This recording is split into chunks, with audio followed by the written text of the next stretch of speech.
बहुत पुरानी बात है। एक गांव में एक इच्छा पूर्ति पेड़ रहता था। पेड़ में पानी डालकर जो भी अपनी इच्छा मांगता, पेड़ उसकी इच्छा पूरी कर देता था। एक दिन एक आदमी पेड़ के पास आया और बोला, हे इच्छा पूर्ति पेड़, मुझे थोड़ा सा धन चाहिए। ऐसा बोलते ही आदमी के सामने धन की पोटली आ गई और वह पेड़ को धन्यवाद देकर वहां से चला गया। इस तरह कई लोग पेड़ में पानी डालकर अपनी इच्छा मांगने लगे और पेड़ उन सबकी इच्छा पूरी करने लगा। इससे गरीब लोगों को बहुत फायदा हुआ। लेकिन कुछ सालों बाद इच्छा पूर्ति पेड़ बूढ़ा हो गया। उसकी शक्तियाँ भी खत्म हो गई। अब वो किसी की इच्छा पूरी करने के लायक नहीं रहा। एक दिन एक औरत उस पेड़ के पास आई और बोली, हे इच्छा पूर्ति पेड़, मुझे खाने के लिए कुछ भोजन चाहिए। लेकिन उस औरत की इच्छा पूरी नहीं हुई। वो औरत नाराज होकर वहाँ से चली गई। ये देखकर पेड़ को बहुत दुख हुआ। वह खुद से बोलने लगा, काश कुछ ऐसा हो जाए कि मेरी सारी खोई हुई शक्तियाँ मुझे वापस मिल जाए और मैं लोगों की इच्छा पूरी कर सकूं। मुझे ये बिल्कुल भी अच्छा नहीं लगता है कि लोग खाली हाथ वापस जा रहे हैं। हे भगवान, मुझे मेरी सारी शक्तियाँ वापस लौटा दो। ऐसा बोलते ही इच्छा पूर्ति पेड़ भावुक हो गया और रोने लगा। फिर वहाँ एक देवी प्रकट हुई और पेड़ से बोली, क्या हुआ पेड़, क्यों रो रहे हो? पेड़ ने बताया, हे देवी, मेरी सारी शक्तियाँ अब खत्म हो गई हैं। मैं किसी की मदद नहीं कर सकता हूँ। कृपया मेरी मदद करें।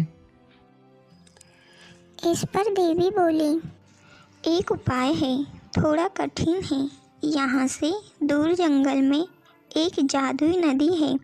अगर उसमें से पानी लाकर तुम्हें डालें तो तुम्हारी सारी शक्तियाँ वापस आ सकती हैं।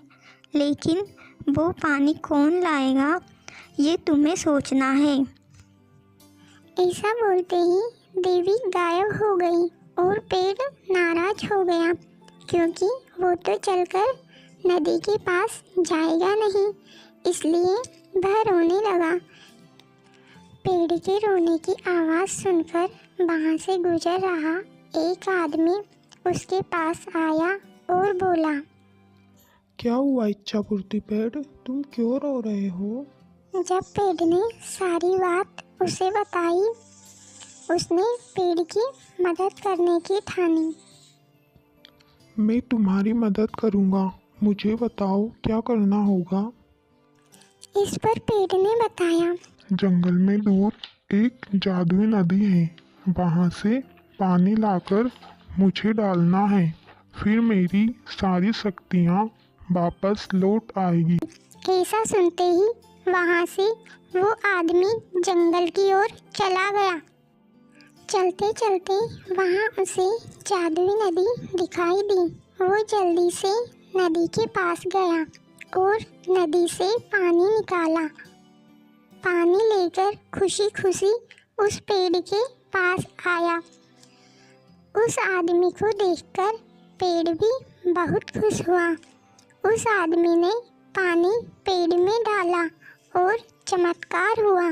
पेड़ की सारी शक्तियाँ वापस आ गई।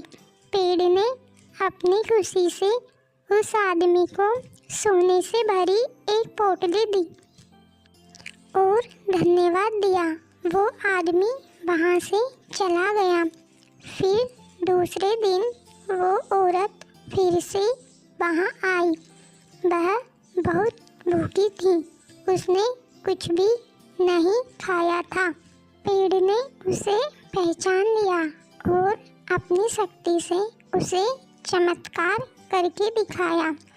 फिर उस औरत ने पेड़ को धन्यवाद दिया और वह वहाँ से चली गई। अब पेड़ बहुत खुश था क्योंकि वो सबकी मदद फिर से कर रहा था और सबकी इच्छाएं पूरी कर रहा